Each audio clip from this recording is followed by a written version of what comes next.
पर्यावरण दिवस है दोस्तों, और आप सभी जानते हो कब मनाते हैं, 5 जून को मनाते हैं। देखिए स्टार्ट कहां से हुआ पर्यावरण दिवस, अब आइए स्टार्ट करते हैं। एक्चुअली में दोस्तों जब भी पर्यावरण की बात आए ना तो एक सम्मेलन सबसे पहले आता है जिसका नाम है स्टॉकहोम सम्मेलन। कौन सा? स्टॉकहोम सम्मेलन। और ध्यान रखिएगा यह सम्मेलन दोस्तों कब हुआ था? 1972। भारत की तरफ से इंदिरा गांधी दोस्तों इसमें भाग लेने जाती है, और सस्टेनेबल डेवलपमेंट पर यह दोस्तों पहला सम्मेलन, क्या सस्टेनेबल डेवलपमेंट पर ध्यान रखिएगा, यह पूरे विश्व का पहला सम्मेलन है। और इसकी थीम थी दोस्तों ओनली वन अर्थ, ये इसकी थीम थी। और ध्यान रखिए इसी दोस्तों कॉन्फ्रेंस के अंदर 122 देशों ने भाग लिया था, इंडिया भी इसमें शामिल था। और अगर आपसे पूछ ले कि भाई स्टॉकहोम सम्मेलन के अंदर 5 जून 1972 को एक संस्था की स्थापना होती है, और संस्था का नाम क्या है? यूएनईपी। कौन संस्था है? यूएनईपी संस्था है, संयुक्त राष्ट्र पर्यावरण कार्यक्रम। क्या? संयुक्त राष्ट्र पर्यावरण कार्यक्रम संस्था का नाम है। और दोस्तों इसका मुख्यालय कहां स्थित है? Nairobi Kenya. देखिए स्टॉकहोम सम्मेलन 1972, अगर पूछे आपसे सस्टेनेबल डेवलपमेंट पर पहला सम्मेलन है, ओनली वन अर्थ दोस्तों इसकी थीम है। 5 जून 1972 को यूएनईपी की स्थापना होती है, नैरोबी केन्या में दोस्तों इसका मुख्यालय स्थित है। और अगर पूछे आपसे इसी कारण 5 जून को लिखिएगा, 5 जून को इसी कारण दोस्तों पर्यावरण दिवस सेलिब्रेट होता है। लेकिन अगर सवाल पूछ ले कि भाई पहला पर्यावरण दिवस कब सेलिब्रेट हुआ, तो लिखिएगा पहला पर्यावरण दिवस 5 जून 1974 को सेलिब्रेट होता है। और कौन इसका होस्ट था, तो लिखिएगा इसका मेजबान दोस्तों था आपके अमेरिका। कौन? अमेरिका इसका मेजबान था, ध्यान रखिए। और पहला पर्यावरण दिवस 5 जून 1972 को दोस्तों 5 जून 1974 को पहला पर्यावरण दिवस जो है सेलिब्रेट होता है। अगर मैं बात करूं इसके बाद दोस्तों, अगर आपसे पूछा जाए, देखो स्टॉकहोम सम्मेलन के बाद क्या है? स्टॉकहोम के बाद दोस्तों आता है दूसरा नंबर है आपके मॉन्ट्रियल प्रोटोकॉल। किसका है? मॉन्ट्रियल प्रोटोकॉल का। अगर मैं पूछूं आपसे ये जो मॉन्ट्रियल प्रोटोकॉल है, मॉन्ट्रियल कहां स्थित है? कनाडा के अंदर स्थित है मॉन्ट्रियल, ध्यान रखिएगा ना। अगर पूछे आपसे कब हुआ? 1987 में हुआ। ये किससे संबंधित है? ओजोन परत के संरक्षण से संबंधित है मॉन्ट्रियल प्रोटोकॉल। किससे? ओजोन परत के संरक्षण से संबंधित है दोस्तों मॉन्ट्रियल प्रोटोकॉल। अगर मैं पूछूं आपसे मॉन्ट्रियल जो प्रोटोकॉल है ये 1987 को होता है, ध्यान रखिएगा।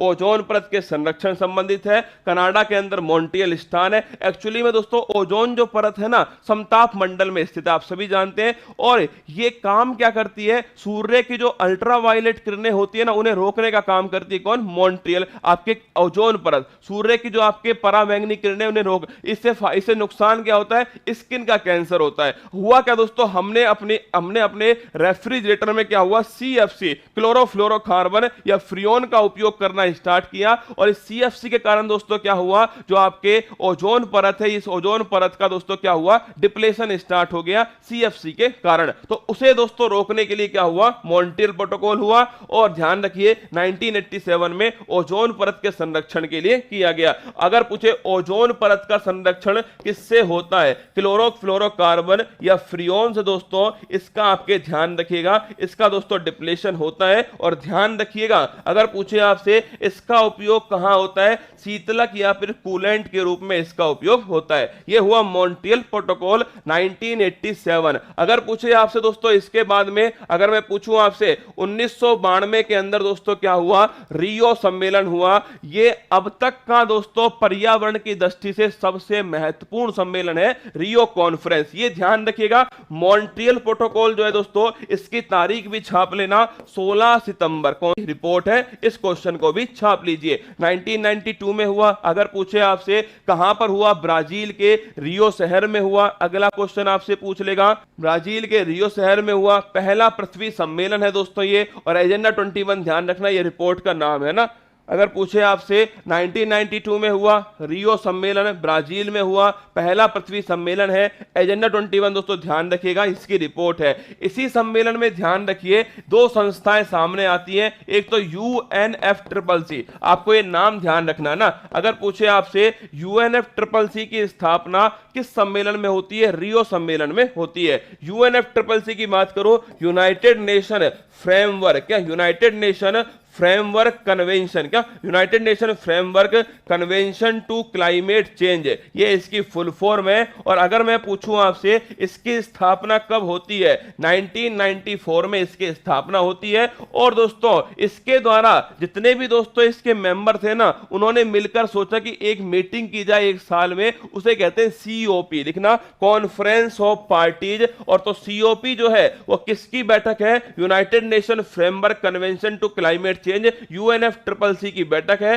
1994 में स्थापना होती है। और अगर पूछे आपसे कि भाई पहला सीओपी कहां हुआ था, पहला सीओपी कहां हुआ, तो ध्यान रखिए 1995 में पहला सीओपी दोस्तों ये हुआ बर्लिन में। कहां हुआ, बर्लिन में हुआ। और बर्लिन कहां स्थित है, जर्मनी के अंदर स्थित है बर्लिन, पहला सीओपी। अगर पूछे आपसे कॉन्फ्रेंस ऑफ पार्टीज, इसकी फुल फॉर्म लिख लेना, कॉन्फ्रेंस ऑफ पार्टीज जो है ये इसकी फुल फॉर्म है। अगर मैं पूछूं आपसे दोस्तों कि जो सीओपी नंबर 26 है ये कहां पर हुआ, तो ये लिखना, ये हुआ दोस्तों ग्लासगो में, अभी हाल ही में संपन्न हुआ COP 26 है। और COP 27 भविष्य में कहां पर होगा, तो लिखिएगा मिस्र के अंदर दोस्तों, जिसे हम इंग्लिश में इजिप्ट कहते हैं, यहां पर होगा COP 27। तो सीओपी फर्स्ट, सीओपी 26 और सीओपी 27 तीनों ध्यान रखना, ठीक है। अगर एक सवाल और पूछ सकता है, सीओपी 21 है क्योंकि बड़ा फेमस है दोस्तों, सीओपी 21 हुआ पेरिस में, और एक समझौता होता है जिसका नाम है पेरिस समझौता, याद है आपको, सीओपी 21 हुआ पेरिस में, और एक समझौता हुआ जिसका नाम था पेरिस समझौता। ये आज तक दोस्तों पर्यावरण के क्षेत्र में सबसे महत्वपूर्ण समझौता है। किसका नाम क्या है, इसका नाम है दोस्तों पेरिस समझौता, सीओपी 21। और इसी समझौते में इंटरनेशनल सोलर अलायंस की स्थापना होती है, जिसका मुख्यालय भारत के गुरुग्राम के अंदर है, और एकमात्र अंतरराष्ट्रीय संगठन है जिसका मुख्यालय भारत में, इंटरनेशनल सोलर अलायंस। अगला क्वेश्चन देखिए, 1992 में क्या हो गया, रियो सम्मेलन हो गया, ध्यान रखिएगा। फिर दोस्तों 1997 में, कब, 1997 में नोट कीजिएगा, एक प्रोटोकॉल होता है जिसका नाम है क्योटो प्रोटोकॉल। कौन सा, क्योटो प्रोटोकॉल कब होता है, 1997 में होता है। और ये कहां स्थित है, ये ध्यान रखिए, ये जापान के अंदर स्थित है दोस्तों। और अगर पूछे आपसे इसका क्या उद्देश्य था, इसका उद्देश्य है ग्रीन हाउस गैस का उत्सर्जन कम करना, लिखिएगा इसका उद्देश्य क्या है, ग्रीन हाउस गैस जो है इसका उत्सर्जन कम करना, ये इसका उद्देश्य है। आप कहोगे गुरुजी एक बात बताओ, ये ग्रीन हाउस जो गैस है इसका क्या नुकसान है। एक्चुअली में दोस्तों ग्रीन हाउस गैस तापमान बढ़ाने वाली गैस है, लिखिएगा ये दोस्तों ध्यान रखना, ये तापमान को बढ़ाने वाली गैस होती है ग्रीन हाउस गैस। आपने दोस्तों वो देखा होगा, ये आपके दोस्तों आपने ये जो आपके ग्रीन हाउस होते हैं ना दोस्तों, इनका उद्देश्य क्या होता है, अपने ग्रीन हाउस, अरे कांच के दोस्तों वो घर बनाते हैं ना आजकल, इसका उद्देश्य टेंपरेचर को मेंटेन करना है ना। तो ध्यान रखिए ग्रीन हाउस गैस का उत्सर्जन को कम करने के लिए क्योटो प्रोटोकॉल होता है, 1997 में जापान में स्थान है। लेकिन लागू कब से होता है, 2005 से दोस्तों ये लागू होता है, ध्यान रखिएगा। क्योटो प्रोटोकॉल लागू कब से होता है, 2005 से लागू होता है। अगर मैं पूछूं आपसे इसके बाद दोस्तों, इसके बाद ध्यान रखिए सन 2002, क्या सन 2002 में दोस्तों ध्यान रखना, जोहान्सबर्ग के अंदर का, जोहान्सबर्ग के अंदर दोस्तों पृथ्वी सम्मेलन का आयोजन किया गया। कहां, जोहान्सबर्ग में हुआ पृथ्वी सम्मेलन, कब हुआ, 2002 में। 1992 में दोस्तों कब हुआ, रियो के अंदर हुआ ना। फिर 2002 में 10 साल बाद कहां हुआ, जोहान्सबर्ग के अंदर आयोजित हुआ। फिर दोस्तों लिखिएगा इसके बाद में अगर आपसे पूछे कि 2012 में फिर दोस्तों वापस से रियो में, कहा रियो में। और मुझे एक बात बताओ पिछली बार कब हुआ, 1992 में, कितने साल हो गए, 20 साल। तो इसका नाम दिया रियो 20, क्या नाम दिया, इसका नाम दिया दोस्तों रियो 20, इसका नाम दिया सन 2012 ब्राजील के अंदर, ठीक है। अगला दोस्तों, अगला पूछे आपसे सन 2022। अब देखना सन 2022 दोस्तों स्टॉकहोम को कितने साल पूरे हो चुके हैं, स्टॉकहोम सम्मेलन हुआ था 1972 में, कितने साल पूरे हो गए, 50 साल। तो इसका नाम दिया गया स्टॉकहोम प्लस 50 जो है, ये इसका दोस्तों हाल ही में नाम दिया गया। और ध्यान रखिएगा सन 2022 स्टॉकहोम प्लस 50, ये आपके सामने दोस्तों कुछ पर्यावरण के कुछ महत्वपूर्ण सम्मेलन जो है, पर्यावरण के कुछ महत्वपूर्ण घटना घटनाएं दोस्तों ये तुम्हारे सामने थी, जिसमें स्टॉकहोम सम्मेलन 1972 का था,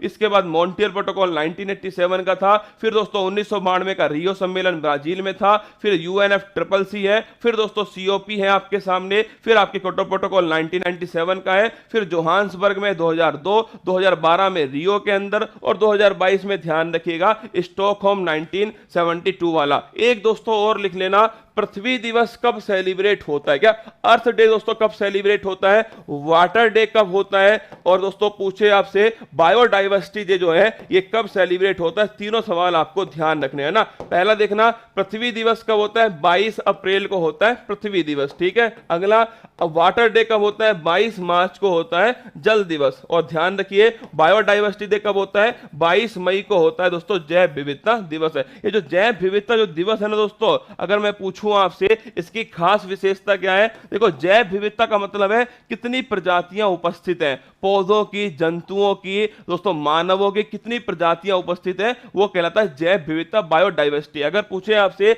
बायोडाइवर्सिटी दोस्तों, मैं पूछूं आपसे कि सर्वाधिक पूरे विश्व में कहां पर है? अमेजोन वर्षा वन के अंदर है सर्वाधिक दोस्तों बायोडाइवर्सिटी। अगर पूछे आपसे इंडिया में पूरे विश्व की कितनी मिलती है? 8% मिलती है। अगला क्वेश्चन, इसके संरक्षण के लिए कौन सा प्रोटोकॉल है? Nagoya protocol. ध्यान रखिएगा इसके संरक्षण के लिए दोस्तों नगोया प्रोटोकॉल बड़ा फेमस है, जापान में स्थान नगोया है, वहां पर बायोडाइवर्सिटी के संरक्षण के लिए नगोया प्रोटोकॉल हुआ। अगर मुझे बायोडाइवर्सिटी दशक कब है? 2011 से 2020 तक ये बायोडाइवर्सिटी के लिए दोस्तों जैव विविधता दशक है, 2011 से 2020। ये भी आपको बायोडाइवर्सिटी दोस्तों 22 मई, ध्यान रखिएगा 2011 से 2020 तक है, ध्यान रखिए। नगोया प्रोटोकॉल ये भी आप ध्यान रखिएगा। अर्थ डे 22 अप्रैल, वाटर डे 22 मार्च, बायोडाइवर्सिटी डे 22 मई, तीनों ध्यान रखिएगा ना। अगर आपसे पूछ ले अगला क्वेश्चन दोस्तों कि भाई अगर पूछे आपदा प्रबंधन, क्या आपदा प्रबंधन, डिजास्टर मैनेजमेंट, क्या डिजास्टर मैनेजमेंट के लिए एक बड़ा दोस्तों फेमस दोस्तों आपके कन्वेंशन हुआ था, समझौता हुआ था, कौन इसको बताएगा? कमेंट बॉक्स में छापकर बताइए। आपदा प्रबंधन, डिजास्टर मैनेजमेंट के लिए एक बड़ा फेमस समझौता हुआ था, जापान के किसी शहर में हुआ था, उस शहर का नाम क्या है? सेंडाई फ्रेमवर्क, करेक्ट आंसर, ठीक है, बिल्कुल एकदम। आपदा प्रबंधन के लिए, डिजास्टर मैनेजमेंट के लिए दोस्तों एक समझौता होता है, एक फ्रेमवर्क है, सेंडाई फ्रेमवर्क, बड़ा फेमस है ना, ये बड़ा फेमस दोस्तों सेंडाई फ्रेमवर्क जापान के अंदर हुआ था। ध्यान रखना कि डिजास्टर मैनेजमेंट के लिए कौन सा फ्रेमवर्क है? Sendai framework.